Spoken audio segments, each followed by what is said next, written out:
You are watching World Insight with me, Tian. Still to come on our program. Russia manages to get back on growth track last year despite weak fuel prices and Western sanctions. In St. Petersburg, two prominent Russian investment managers tell us how Russia managed the growth and what's in store for their investors, including the new technologies. The full interview after this break. Watching World Insight, I'm Tian Wei. The program comes to you live Monday to Friday on CGTN. Following the annexation of Crimea in 2014, Russia was facing tough sanctions from the West. This led to the decline of the Russian ruble and sparked the fears of a Russian financial crisis. The tensions not only heightened perceptions that Russian investments had become riskier, they also dramatically raised the cost of external borrowing for Russian banks and firms. In 2017, though, Russia officially came out of a recession, posting a GDP growth of 1.4%, according to Kremlin. How did Russia manage to grow the economy despite tough sanctions, and what does it mean for the country's financial sector, including its application of new technologies?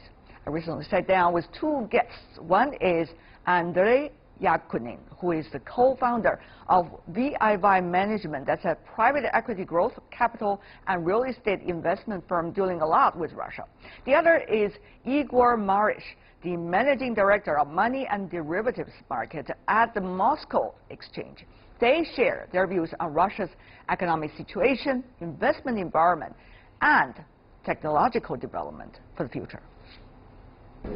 Igor and Andrei, welcome to CGTN. What a pleasure to see both of you here. Thank you. Let's go directly to the questions. People have questions about whether the investment environment in Russia is really open or is only on the paper. What would you say, Igor? I think the Russian financial market is the most open market among all emerging markets, no capital control, and we see that international investors they participate a lot in all our asset classes we trade. Like whom? Well, like we are the most diversified exchange globally, and we trade across asset classes like not only equities and derivatives, very common for exchanges, but fixed income, sovereign corporate bonds, FX, money market, commodities, and in all these segments, international investors from more than 100 countries, they have a very substantial share, between 40 and 50%. I see. But what about for you, Andrea? I mean, you are a private investor linking Russia with the rest of the world. What about the investment environment here? Is it on the paper or it's real? Well, if we look at what was the development of the private equity in the market in the last 10-15 years, that not surprisingly, as with other EM stories, it were actually the international firms which pioneered the industry. And still Baring Vostok is the market leader, and we have most of the big venture and private equity either directly or through affiliation present in the market.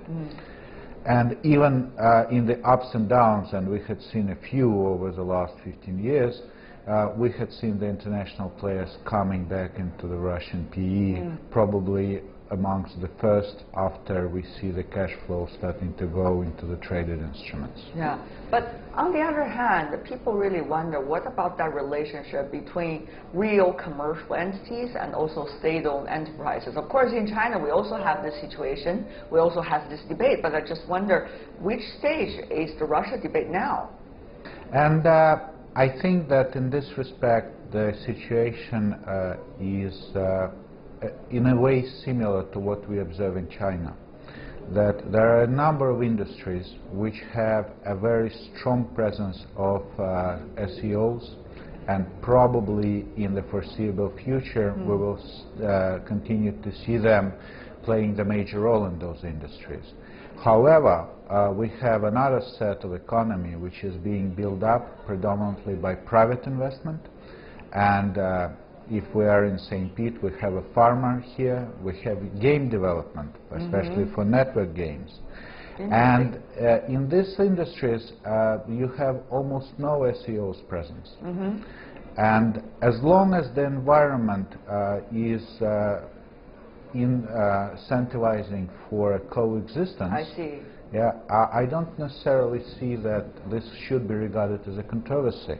The similar question about the exchange as well. Yes. How much there is the government saying, giving you a blessing? How much role is the government have in the operation and the idea and the direction of the stock exchange? Well, I think Moscow Exchange is a very good example of how it works.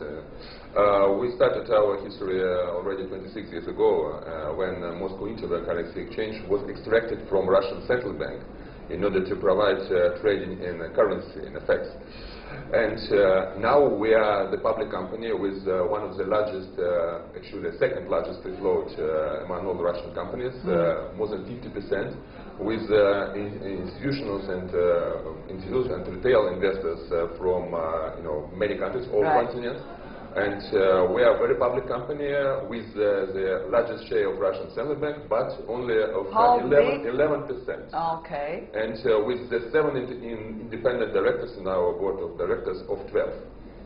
So I think we are a public company. We are a global exchange, actually, in terms of clients, in terms of directors, in terms of our understanding how we work.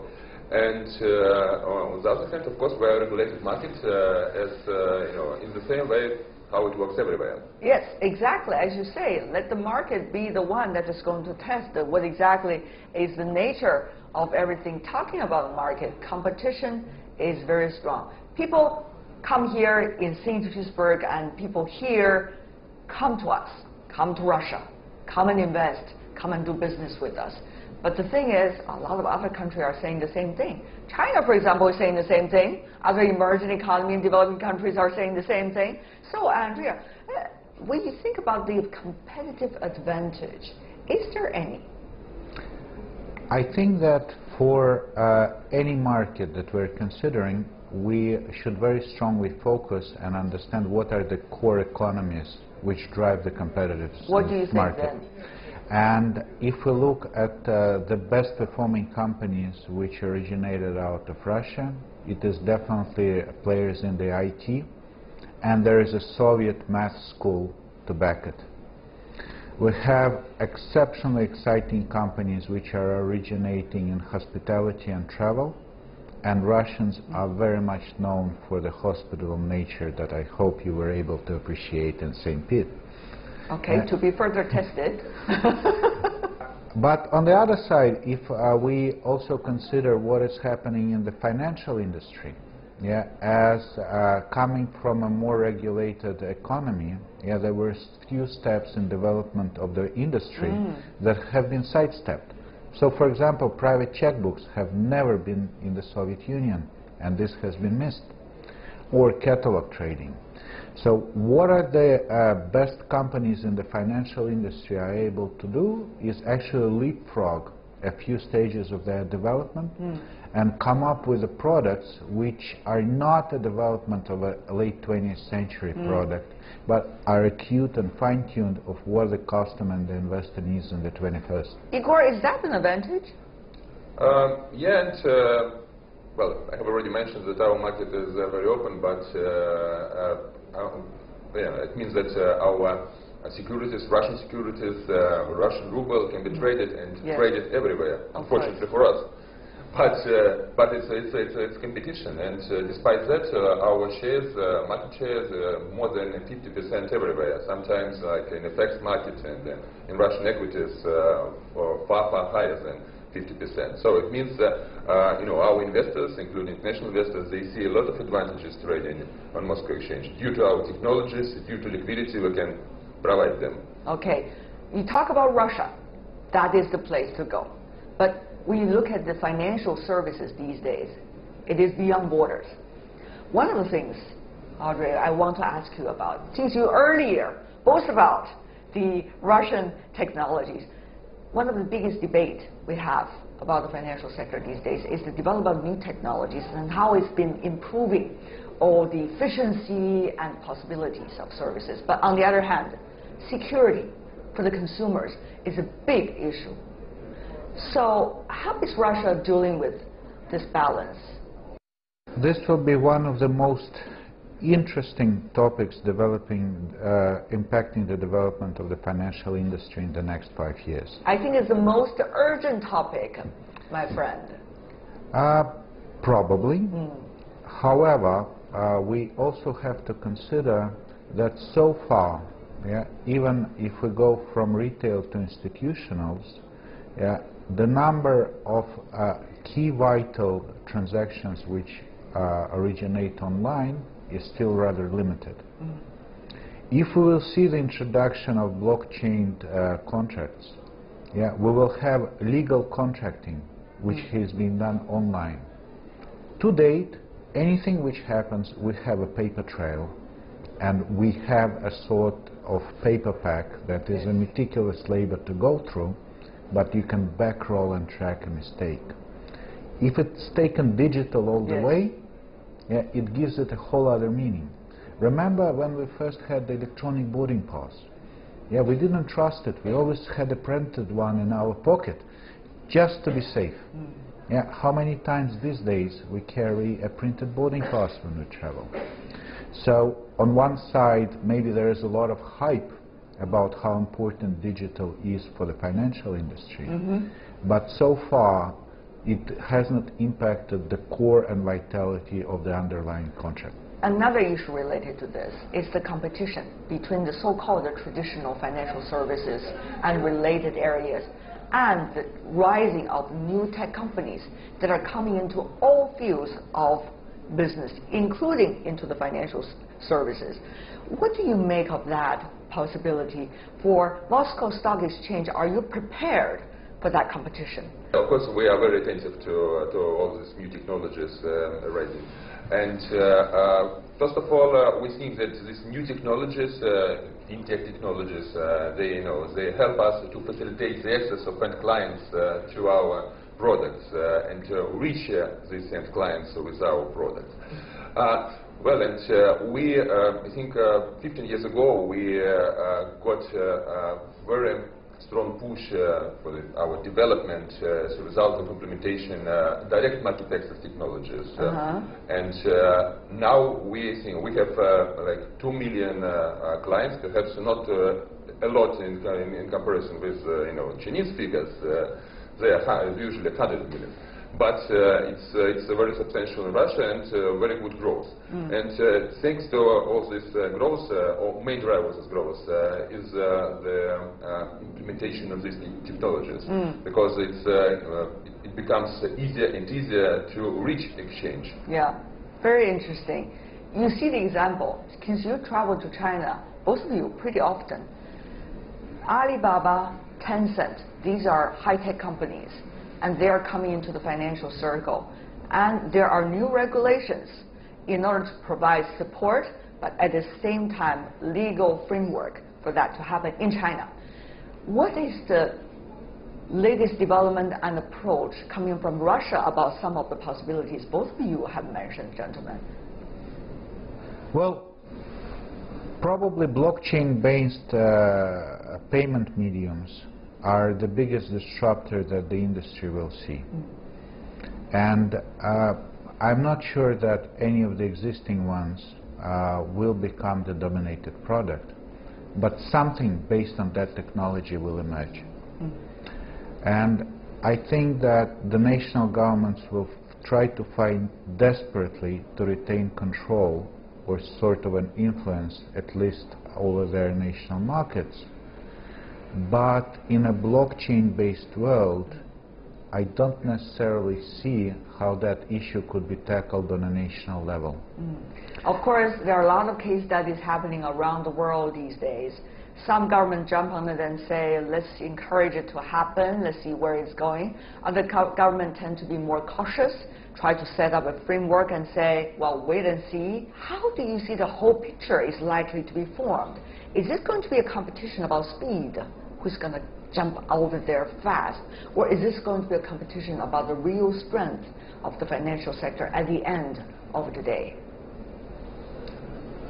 I would probably take it from a side that this always will be the pricing of risk. And currently, when we're looking at an investment, the inherent pricing of a national economy is defined by the valuation of its currency. Yes. So you can go and see, is there any difference with GDRs or Russian-based instruments, and why sometimes they go that way. Yeah. But if we imagine that we have a source of payment which is unlinked and not pegged to a national currency, where does the pricing of a national risk come in? Will it be directly transferred to the underlying financial instrument?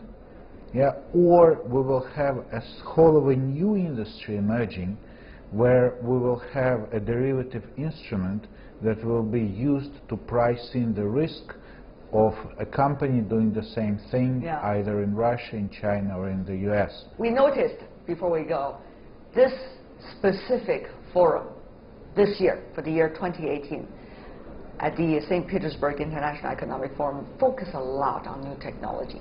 And what would new technology mean in the transformation of all industries, financial and services included. At the end of the day, from your perspective, how is it exactly going to happen, and where is Russia going to be in a big map? We'll touched upon it before we went into the room, that I'm not a believer that the humanity has changed very much in the last 5,000 years. What does that mean? And I think that the key is not a particular technology that we will be using to clear the instruments, but it is a dedication and a commitment to work hard to make the economy efficient, and your part being part of the efficient business within a certain economic structure. Okay. Whether it will be a national, multinational, translational, this is something that we can wait and see, coming and looking what's happening in the next forum in China or back in St. Petersburg next year. Looking forward to that, Andre. And what about you, Igor?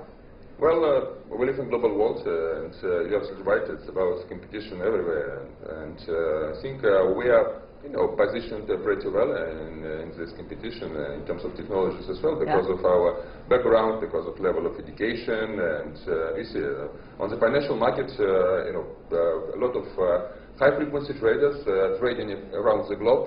They have Russian origin, and as well as these guys who played a very important role in development of cryptocurrencies and these technologies as well. So I think it's a good example, how we can benefit, from this, from all of these advantages. So maybe the culture could help. Thank you so much for both of you for being with us. What a pleasure to see you. Thank you.